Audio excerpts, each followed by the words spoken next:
오늘 이야기할 책은 학문의 즐거움입니다. 이 책입니다. 2022년 필상 수상 허준희 교수를 수학자의 길로 이끈 책이라고도 합니다. 저자는 히로나카 헤이스케로 끈기 하나를 유일한 미천으로 미국 하버드대로 건너가 박사를 따고 수학의 노벨상이라는 필지상까지 받았습니다. 골치 아픈 수학에서 깨달음을 얻은 즐겁게 공부하다 인생에도 도통한 수학자입니다. 하버드대와 교토대 교수로 재직하며 서울대 석자 교수이기도 합니다. 주위에는 천재들이 많습니다. 뛰어난 사람도 많고요. 천재들의 인생이 보통 사람의 인생과는 전혀 무관하고 보통 사람인 우리들이 배울 것이 하나도 없다고 생각하진 않습니다. 세계적으로 유명하죠. 뉴턴이나 아인슈타인의 전기에서 그들의 위대함을 읽어낼 수 있으면 말할 것도 없고요. 더 나아가 우리 삶에 도움이 될 만한 것들이 산재에 있음을 알 수 있다고 합니다. 그래서 책을 통해 위인의 삶을 접하는 것은 우리 젊은이나 학생들에게 매우 중요하다고 얘기를 합니다. 그러나 그것 못지않게 부모나 친구, 주위에 있는 인생의 스승이 많다는 것도 알아야 되겠습니다. 깊이 생각해야 한다고 해서 무엇이든지 무분별하게 생각하는 것은 좋지 않죠. 어려움이란 누구에게나 일어날 수 있는 일이며 이때야말로는 깊이 생각하는 힘이 요구됩니다. 어디서부터 어떻게 손을 써야 좋을지 전혀 알 수 없을 때, 혹은 다시 일어설 수 있는 가능성이 전혀 없을 때, 매우 힘들 때죠. 의지할 수 있는 것은 결국 자신의 깊은 사고력뿐이라고 얘기를 합니다. 파스칼은 인간은 생각하는 갈대라고 얘기를 했습니다. 지금이다 하는 바로 그때 더욱 깊이 생각할 수 있는 힘, 그러한 소양을 키우는 것은 부모님 곁을 떠나기 전에 반드시 길러야 하는 일입니다. 우리가 공부하는 목적 중에는 바로 이 사고력을 기르는 것도 있습니다. 저자는 지혜의 깊이는 결국 공부를 통해서만 비로소 얻을 수 있다고 하는 겁니다.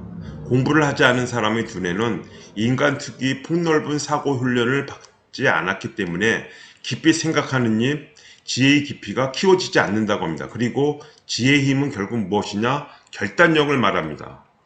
우리가 인생에서 부딪히는 문제들은 퀴즈나 테스트처럼 정해진 답이 있는 것이 아닙니다.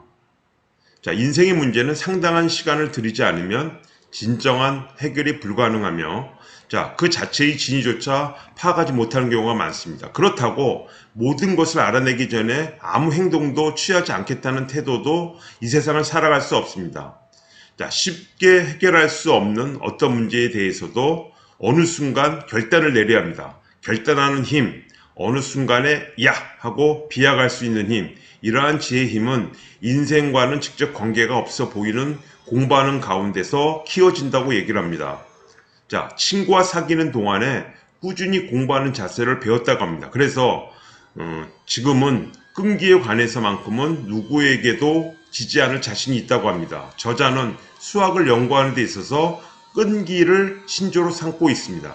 문제를 해결하기까지에는 남보다 더 시간이 걸리지만은 끝까지 관찰하는 끈기만큼은 누구에게도 지지지 않는다고 생각합니다. 인간은 140억 개나 되는 뇌세포 중에서 보통 10%, 많아야 20%밖에 사용하지 않는다고 합니다.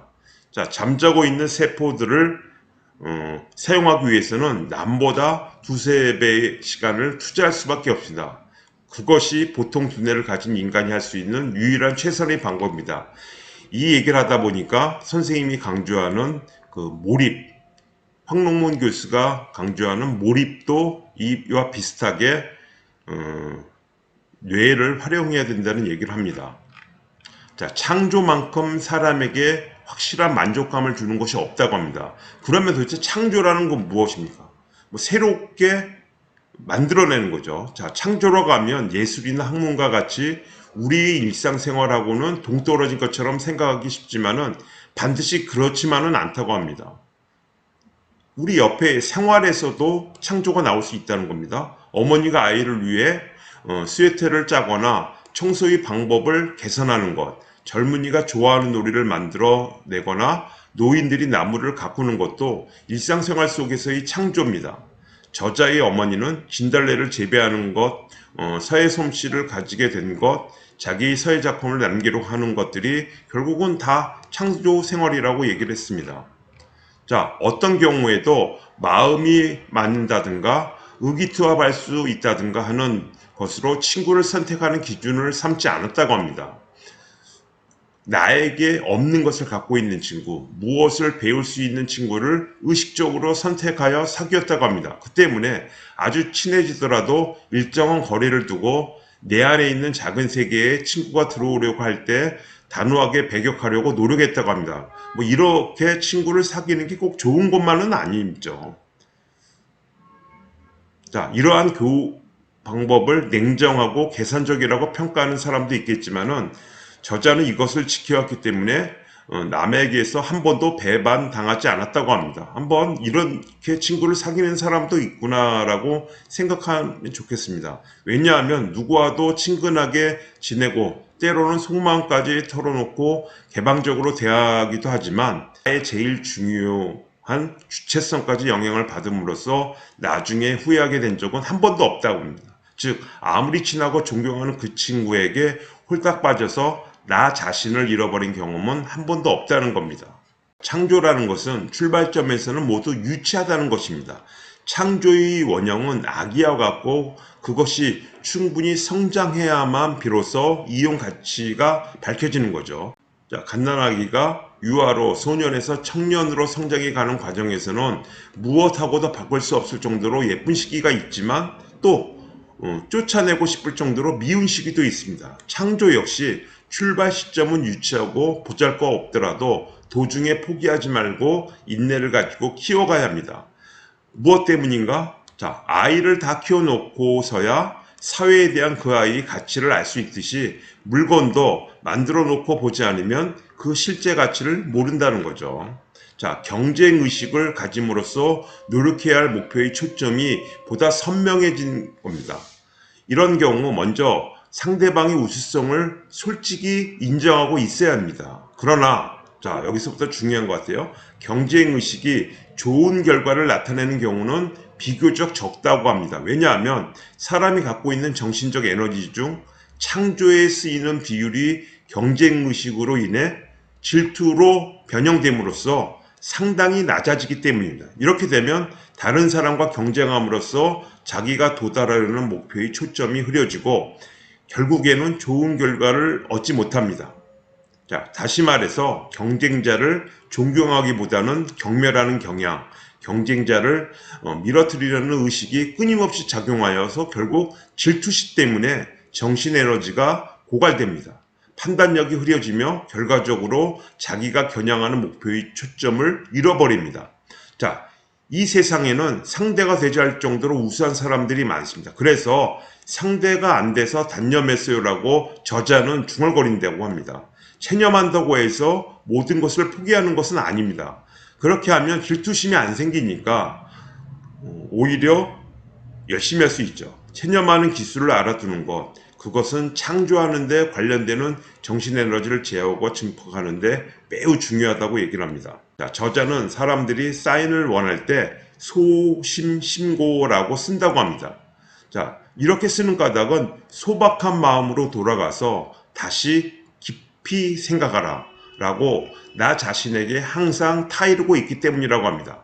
보통 사람이 우수한 것을 창조하기 위해서는 성공 경험만을 쌓아서는 안 됩니다. 때로는 성공에 필요한 만큼 노력을 했는데도 실패하는 경험을 해볼 필요가 있습니다. 자, 실패에 대해서도 많이 얘기를 했습니다. 왜냐하면 창조의 본질도 창조의 구체적인 방법도 그 바탕이 되는 핵심은 천재가 아닌 우리로서는 실패를 통하여 몸소 터득할 수밖에 없기 때문이라고 합니다. 실패를 통하여 터득한 노하우를 가지고 보다 좋은 창조에 도전하는 방법밖에 없다고 생각합니다.